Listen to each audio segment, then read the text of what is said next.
To another video और आपका आज की वीडियो स्वागत है। और आज जो वीडियो हम लेकर आए हैं उसकी सजेशन हमें दी है आसमान ने, जिनके ईमेल का टाइटल था होपलेस लव फ्रॉम इंडिया, और वो क्यों था वो हम लोगों ने पढ़ लिया।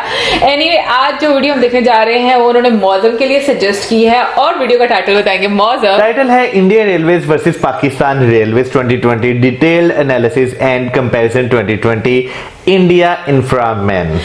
तो चलिए देख लेते हैं वीडियो। देखने से पहले इस वीडियो का चैनल का ओरिजिनल लिंक आपको हमारी वीडियो के डिस्क्रिप्शन में मिल जाएगा। सब्सक्राइब करें, लाइक करें, शेयर करें, फॉलो करें इनके चैनल को। उसके अलावा हमारे ब्लॉगिंग चैनल का लिंक, इंस्टाग्राम का लिंक भी हमारी वीडियो की डिस्क्रिप्शन में मिल जाएगा। सब्सक्राइब करें, लाइक करें, शेयर करें, फॉलो करें। चलिए देख लेते हैं video. So hey guys, welcome back to the channel. मेरा नाम है संस्कार और आप देख रहे हैं इंडियन टेनमेंट यूट्यूब चैनल। दोस्तों आज की इस वीडियो में हम लोग कंपेयर करने वाले हैं इंडियन रेलवेज को पाकिस्तान रेलवे के साथ में। अब दोस्तों ये सुनने के बाद में आप में से काफ़ी सारे लोग इस चीज़ से डिसएग्री करेंगे कि इंडियन रेलवेज को पाकिस्तान रेलवेज के साथ में कंपेयर नहीं करना चाहिए, इंडियन रेलवेज को डेवलप्ड कंट्रीज़ की रेलवेज के साथ में कंपेयर करना चाहिए। तो दोस्तों उस चीज़ से मैं पूरी तरह से अग्री करता हूँ, लेकिन आज की इस वीडियो को आप लोग एंड तक ज़रूर से देखिएगा, क्योंकि आज की इस वीडियो में मैंने टोटल 9 ऐसे पॉइंट्स पिकअप किए हैं जिसके बेसिस पर हम लोग इंडियन रेलवेज को बड़े से बड़े या छोटे से नेटवर्क से भी हम लोग कंपेयर कर सकते हैं। तो आखिरी तक इस वीडियो को ज़रूर से देखिएगा और चैनल पे पहली बार आए हैं और इसी तरीके की और भी इन्फॉर्मेटिव वीडियोस अगर आप लोग देखना चाहते हैं तो चैनल को सब्सक्राइब करके बेल आइकन को ज़रूर से प्रेस कर लीजिएगा। फटाफट से हम लोग आज की इस वीडियो को स्टार्ट करते हैं। चलो लेट्स सी क्या नया देखने को मिलता है।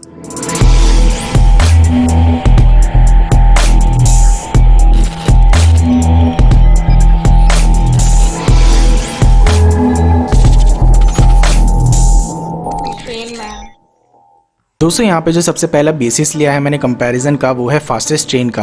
अब दोस्तों फास्टेस्ट ट्रेन का बेसिस मैंने यहाँ पर इसलिए लिया है क्योंकि ये मैटर नहीं करता कि आपका नेटवर्क कितना बड़ा है या फिर कितना छोटा है, आप लोग दुनिया की फास्टेस्ट ट्रेन अपने नेटवर्क में चला सकते हैं।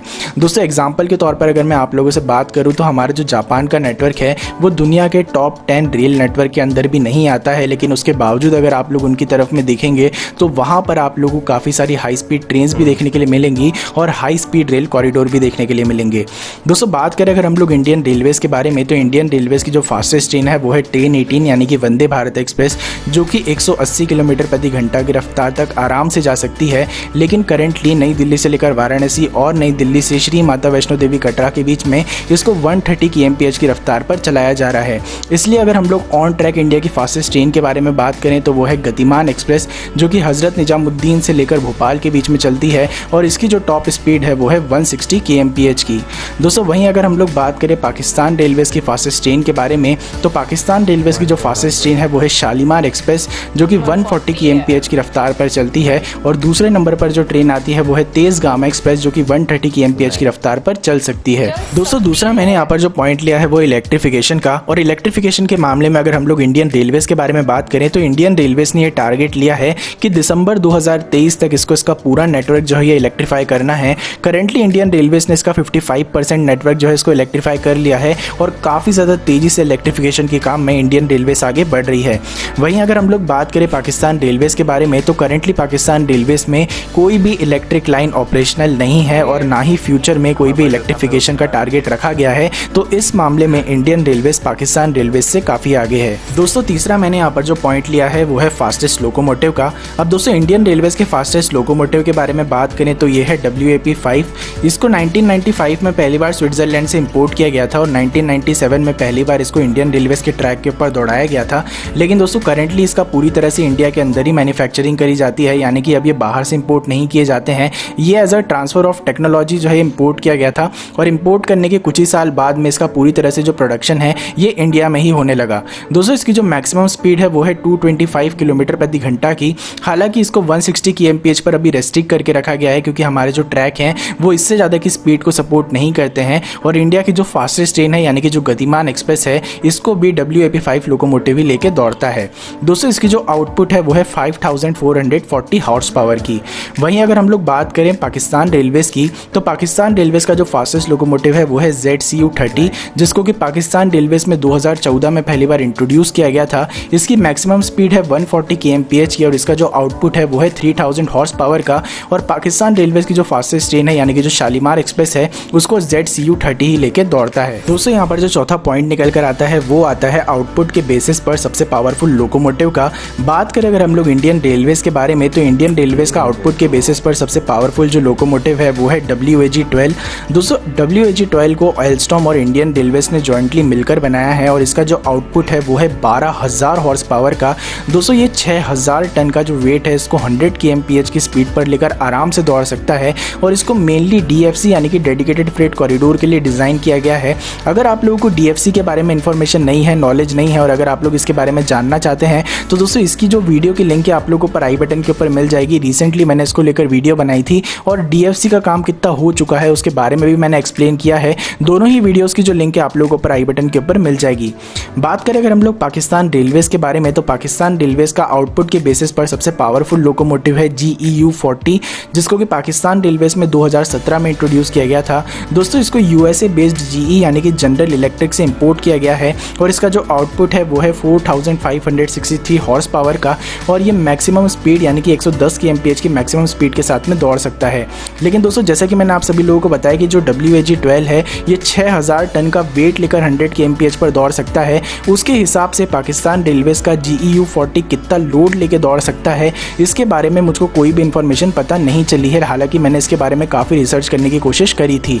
बढ़ते हम लोग हमारे अगले पॉइंट के बारे में। दोस्तों फिफ्थ पॉइंट यहाँ पर जो निकल कर आता है वो आता है लोकोमोटिव मैन्युफैक्चरिंग का। बात करें अगर हम लोग इंडियन रेलवेज के बारे में, तो इंडियन रेलवेज इलेक्ट्रिक और डीजल दोनों ही तरह के लोकोमोटिव की मैन्युफैक्चरिंग करती है। अब बात करें कि ये लोकोमोटिव कहाँ कहाँ मैन्युफैक्चर करे जाते हैं, तो दोस्तों WHEL यानी कि भेल भारत हैवी इलेक्ट्रिकल्स लिमिटेड ने इंडियन रेलवेज को काफ़ी सारे लोकोमोटिव्स बना के दिए हैं। इसी के साथ में चितरंजन लोकोमोटिव वर्क यानी कि हमारा जो CLW है इसने रिसेंटली वर्ल्ड रिकॉर्ड भी बनाया था, जहां पर एक फाइनेंशियल ईयर के अंदर 402 लोकोमोटिव्स जो है ये प्रोड्यूस करके दिए गए थे। इसके साथ में डीजल लोकोमोटिव वर्क वाराणसी यानी कि DLW, diesel loco modernisation work Patiala और इलेक्ट्रिक लोकोमोटिव फैक्ट्री मधेपुर जैसी फैक्ट्रीज के अंदर हमारे जो लोकोमोटिव हैं इंडियन रेलवेज के मैन्युफैक्चर किए जाते हैं। वहीं अगर हम लोग बात करें पाकिस्तान रेलवेज के बारे में, तो पाकिस्तान रेलवेज अभी तक लोकोमोटिव्स का मैन्युफैक्चर नहीं करती है। चाइना और USA जैसी कंट्रीज से अभी तक पाकिस्तान के अंदर जो लोकोमोटिव हैं ये इंपोर्ट किए जाते हैं। दोस्तों यहाँ पर जो मैंने छठा पॉइंट लिया है वो है अफोर्डेबिलिटी का, जो कि किसी भी रेलवेज के लिए काफ़ी ज़्यादा ज़रूरी होता है। बात करें अगर हम लोग इंडियन रेलवेज की अफोर्डेबिलिटी के बारे में, दोस्तों रिसेंटली फाइनेंशियल एक्सप्रेस की एक रिपोर्ट पब्लिश करी गई थी, जहाँ पर इंडियन रेलवेज और पाकिस्तान रेलवेज दोनों की अफोर्डेबिलिटी के ऊपर सारी जो चीज़ें हैं ये क्लियर करके दी गई थी। बात करें शुरुआत में अगर हम लोग इंडियन रेलवेज के बारे में, तो यहाँ पर एवरेज पैसेंजर फेयर जो है पर किलोमीटर का ये मात्र 22.8 पैसे का है। वहीं अगर आप लोग नॉन AC रिजर्व क्लास में ट्रैवल करते हैं तो इसका जो पर किलोमीटर चार्ज रहता है वो 48 पैसे रहता है और AC क्लास में अगर आप लोग ट्रैवल करते हैं तो इसका जो पर किलोमीटर चार्ज है वो सिर्फ 175 पैसे का है। वहीं अगर हम लोग बात करें पाकिस्तान रेलवेज के बारे में, तो पाकिस्तान रेलवेज का एवरेज पैसेंजर फेयर पर किलोमीटर जो है वो 48 पैसा है, जो कि इंडियन रेलवेज से 110% ज़्यादा है। नॉन AC रिजर्व क्लास की बात करें तो इसका भी जो फेयर है पर किलोमीटर का वो 48 पैसे का है, जो कि इंडियन रेलवे से 22% ज़्यादा है। और AC रिजर्व क्लास की अगर हम लोग बात करें पर किलोमीटर की तो ये 176.5 पैसा है, जो कि इंडियन रेलवे से 1% ज़्यादा है। तो अफोर्डेबिलिटी के मामले में भी इंडियन रेलवेज पाकिस्तान रेलवे से काफ़ी आगे है। दोस्तों सातवां मैंने यहाँ पे जो पॉइंट लिया है वो है लग्जरियस ट्रेन का, क्योंकि दोस्तों मैटर नहीं करता कि आपका नेटवर्क कितना भी बड़ा हो, अगर आपका नेटवर्क 100 किलोमीटर लंबा हो तो भी आप लोग दुनिया की सबसे लग्जरियस ट्रेन उसके ऊपर दौड़ा सकते हैं।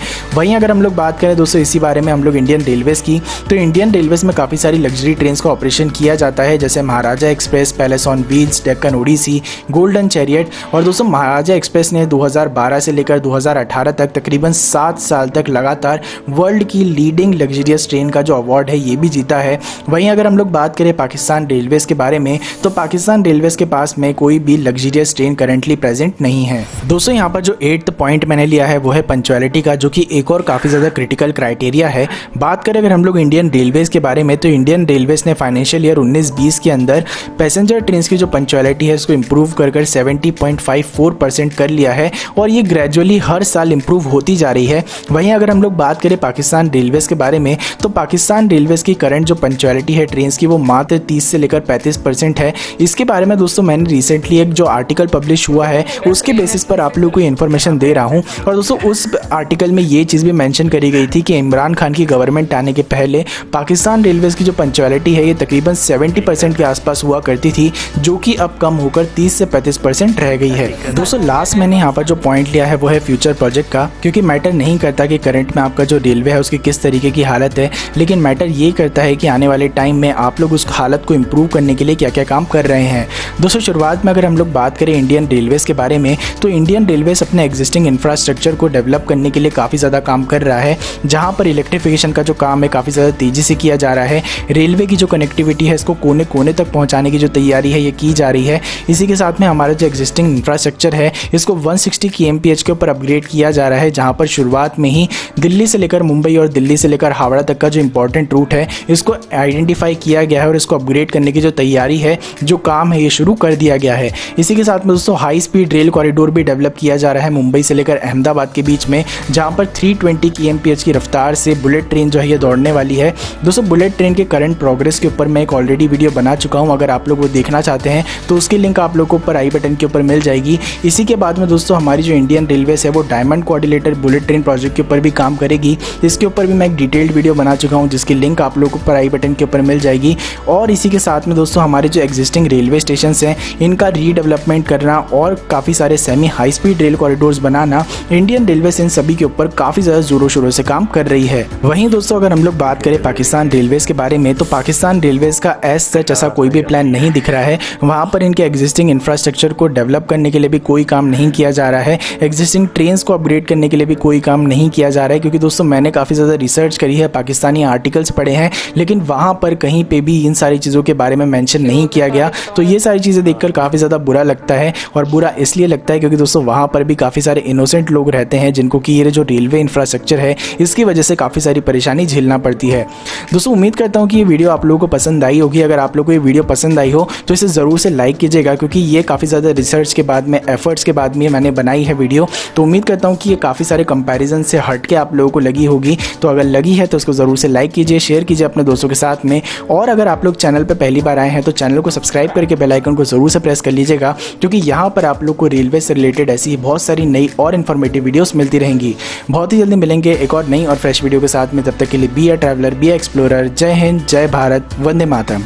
बात करें अगर आज इस वीडियो की, तो इस वीडियो में जो है डिस्कस करने को बहुत कुछ है। उन्होंने जो 9 पॉइंट्स जो डिस्कस किए हैं उनमें से तकरीबन सारे सही हैं, लेकिन कुछ जो है ना फिगर्स ऊपर नीचे हैं। वेल मैं कहूंगी कि यहाँ पर मौसम के लिए वाकई में डिस्कस करने के लिए बहुत सारी चीजें होंगी, क्योंकि मौसम को रेलवे बहुत पसंद है और इसीलिए मौसम के लिए सजेस्ट भी की गई है ये वीडियो। अच्छा, सबसे पहले मैं यहाँ पे रेलवे की स्पीड की बात करना चाहूंगा। जैसे उन्होंने कहा कि मैक्सिमम स्पीड जो है वो 140 किलोमीटर पर आवर है, लेकिन पाकिस्तान में जो इस टाइम रेलवे ट्रैक है जो हाई स्पीड पे चलता है वो 120 तक स्पीड को सपोर्ट करता है। इसलिए जो मैक्सिमम स्पीड यहाँ पे ट्रेन की होती है ना, वो किसी भी ट्रेन की 110 से अप नहीं है। और अगर हाई स्पीड ट्रेन में जैसे शालीमार एक्सप्रेस कहा गया और तेजगाम कहा गया, ये बिल्कुल भी हाई स्पीड नहीं है। हाई स्पीड में आती है क्राकरम एक्सप्रेस आती है, बिजनेस एक्सप्रेस आती है, ग्रीन लाइन आती है। ये जो है यहाँ पे हाई स्पीड पे, यानी कि और एक जिना एक्सप्रेस, ये वो ट्रेनें हैं कि बाकी ट्रेनों को साइड पे खड़ा करके इन्हें रसा दिया जाता है। अच्छा, तो उनकी स्पीड कितनी होती है मैक्सिमम? मैक्सिमम 110। हाँ, इससे ऊपर हार्डली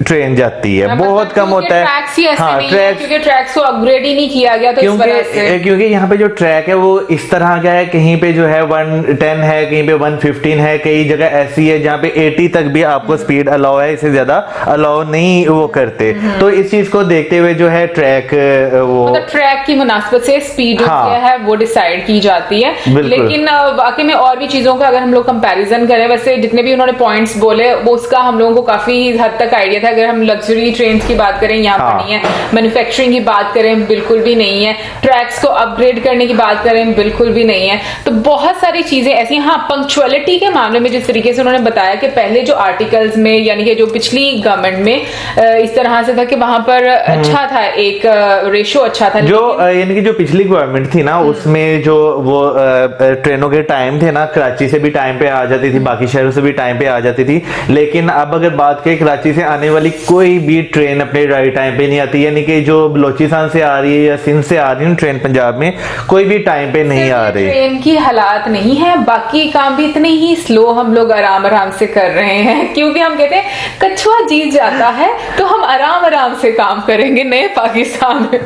बट ये कि हाँ, मुझे एक चीज बहुत अच्छी लगी और उसके लिए मैं धन्यवाद बोलना चाहूंगी, और वो ये कि जिस तरीके से उन्होंने वाकई में एक तो कंपैरिजन किया, लेकिन उन्होंने बड़ा बाद में साथ में लोगों का ख्याल किया कि जो वहां पर इनोसेंट लोग हैं उनका भी ऑब्वियसली दिल करता है कि उनको अच्छा एक सफर मिले, एक अच्छी ऑप्शंस मिले जो कि यहाँ पर नहीं है। तो आपको ये चीजें रियलाइज होती हैं? बिल्कुल। अच्छा, यहाँ पे मैं एक और बात करना चाहूंगा इलेक्ट्रिफिकेशन के हवाले से कि जो यानी कि पाकिस्तान का रेलवे ट्रैक है वो किसी जमाने में लाहौर रेलवे स्टेशन से लेकर खानेवाल रेलवे स्टेशन तक, खानेवाल रेलवे स्टेशन तक ये सारा इलेक्ट्रिक होता था। यहाँ पे जो ट्रेन चलती थी डीजल कम चलती थी, इलेक्ट्रिक ज्यादा चलती थी। याद आ रहा अभी है भी हम लोगों ने इलेक्ट्रिक वाला देखा है। बिल्कुल। अभी भी अगर आप लाहौर रेलवे स्टेशन पे जाएं तो आपको जो है इलेक्ट्रिक वायर्स लगी हुई नजर आएंगी, लेकिन जैसे ही लाहौर से बाहर निकलती है वहां पे ऊपर जो चीजें लगी होती है वायर शायद वो सारी तार दी हुई हैं। लोग ऊपर को जाते हैं लेकिन हम पीछे को आते हैं, और ऊपर को नहीं आगे को जाते हैं। आगे को जाते हैं ना, ऊपर तो ऑलरेडी हम चले गए हमें आगे को जाते हैं ना, हम पीछे को आते हैं। हमने वो तारें जो है ना उतार के रोल करके दोबारा रख दी हैं कि हम इलेक्ट्रिक इंजन नहीं चला सकते। 110% श्योर मौसम बिल्कुल नहीं रखी हुई होंगी, वो कहीं पर बेच दी गई यार। कहने का वही मतलब है ना, जिसे बेची होंगी उसने भी तो रखी होंगी ना कहीं पे। फिर उसके बाद जैसे न्यू प्रोजेक्ट्स की बात की गई, तो मैं अगर लास्ट गवर्नमेंट की बात करूं उसमें जो हमारे वजीर रेलवे थे ख्वाजा साद रफीक, उन्होंने काफी अच्छा काम किया। उन्होंने लिमिटेड ट्रेनें रखी हुई थी लेकिन पंचुअल थी, टाइम पर आती थी, टाइम पर जाती थी। उसके अलावा जो है लाहौर में अगर बात की जाए शादरा रेलवे स्टेशन है, वहां पे जो है जो सिग्नल्स जो है वो मैनुअल लगे हुए थे, तो उन्होंने वहां पे थोड़ा सा काम करवाया। वहां पे जो दूसरे ये लाइटों वाले होते हैं ना, अब मुझे नहीं पता डिजिटल कहते हैं क्या कहते हैं, मेरे ज़हन से नाम उनका निकल गया। करता है पीछे से, हाँ सिस्टम कंट्रोल करता होगा। तो वो वहां पे लगाए, और यकीन जाने अभी तक वो चले नहीं है। वो लग गए हैं लेकिन चले नहीं, काम मैनुअल से चल रहा है। हाँ, ये आलम है। लेकिन ये आलम यानी कि अभी उनकी गवर्नमेंट गए हुए 2.5 साल हो चुके हैं। हाँ, तो अभी तक 2.5 साल में नया पाकिस्तान मिल गया ना? हाँ, 2.5 साल में अभी तक वो जो नए सिग्नल लगे ना वो बहाल नहीं हो सके। तो नया पाकिस्तान है ना, इसलिए नए पाकिस्तान में हमें काम करने की जरूरत नहीं, क्योंकि काफी सारे हमें काम बने बनाए मिल गए। लेकिन यहाँ पर मैं तारीफ वाकई में करना चाहूंगी, जिस तरीके से हम लोग प्रोजेक्ट देते हैं। इंडियन रेलवे बहुत बड़ा नेटवर्क है, और जिस तरीके से फ्रेट कॉरिडोर्स बनाए जा रहे हैं, ये चीज आने वाले टाइम को, उसकी इंपॉर्टेंस को, कितनी वैल्यू होगी उसको मद्देनजर रखकर ये सारे प्रोजेक्ट स्टार्ट किए जा रहे हैं। और जो लोकोमोटिव्स भी स्टार्ट किए जा रहे हैं, बनाए जा रहे हैं, मैन्युफैक्चर, हम लोगों ने वीडियो भी देखी थी। तो मैं ये बात सोचती हूँ कि देखो कि हर चीज के लिहाज से आप देखो इंडिया को, तो वो काफी ज्यादा इसमें तरक्की कर रहा है। और फिर हम लोग कहते हैं कि भाई इंडिया आगे क्यों जा रहा है, वो इसलिए जा रहा है क्योंकि वो काम कर रहा है, वहां पे डेवलपमेंट क्यों हो रही है, क्योंकि इनका फोकस है किसी चीज पर। बिल्कुल। और इससे पहले अगर मैं यहाँ पे बात करना चाहूंगा रेलवे कोचेस की और रेलवे जो है लोकोमोटिव की। जो पहले रेलवे कोचेस जो है पाकिस्तान में बनती थी, लेकिन अब जो है असम्बल होती हैं, यानी कि आपने जो पुरानी बोगियां जो होती थी यहाँ पे वो पाकिस्तान में बनती थी। और अगर रेलवे इंजन की बात करें तो नो डाउट जितने भी पाकिस्तान में इस टाइम रेलवे इंजन चल रहे हैं 90% जो है वो बाहर से, कुछ चाइना से मंगवाए हुए हैं, कुछ जो है वो अमेरिकन है, कुछ जर्मन है, इनके डिफरेंट कुछ जैपनीज भी हैं। लेकिन सिर्फ एक इंजन है जो पाकिस्तानी रेलवे में, पाकिस्तान रेलवे का अपना बनाया हुआ है, वो है PHA। अच्छा। PHA 20, यानी कि 2000 हॉर्स पावर का लोकोमोटिव है जो कि पाकिस्तान रेलवे खुद बनाता है, लेकिन उसकी तादाद इतनी ज्यादा नहीं है, ना होने के बराबर है। बहुत कम ये लोकोमोटिव आपको दिखाई देते हैं PHA 20, मोस्टली ब्रांच लाइन्स पे। वेल गाइस, काफी ज्यादा मौसम डिटेल बता दी। मेरे पास इतना कुछ आज बोलने के लिए नहीं है। नहीं मौसम बता दो, अगर कुछ और बोलना है तो बता दो। नहीं, बस इतना ही बहुत है। मैंने कहा इससे पहले मौसम कुछ और टाइप करे, मैं मौसम नहीं, एक्चुअली मैं वो देखना चाह रहा था कि PHA 20 ही है ना जो मेड इन पाकिस्तान है। हाँ बिल्कुल। वेल गाइस, ये तो थी हमारी आज की वीडियो। आई होप आपको अच्छी लगी होगी। और कंपैरिजन इसके बारे में मैं बिल्कुल भी नहीं पूछूंगी कि आपका क्या सोचना, क्योंकि कंपैरिजन वाकई में नहीं बनता, क्योंकि इंडियन रेलवे बहुत आगे हैं और पाकिस्तानी रेलवे बहुत ज्यादा ही आगे हैं, मतलब पीछे वाली साइड से बहुत ज्यादा आगे हैं। और मैं ज्यादा वीडियो वीडियो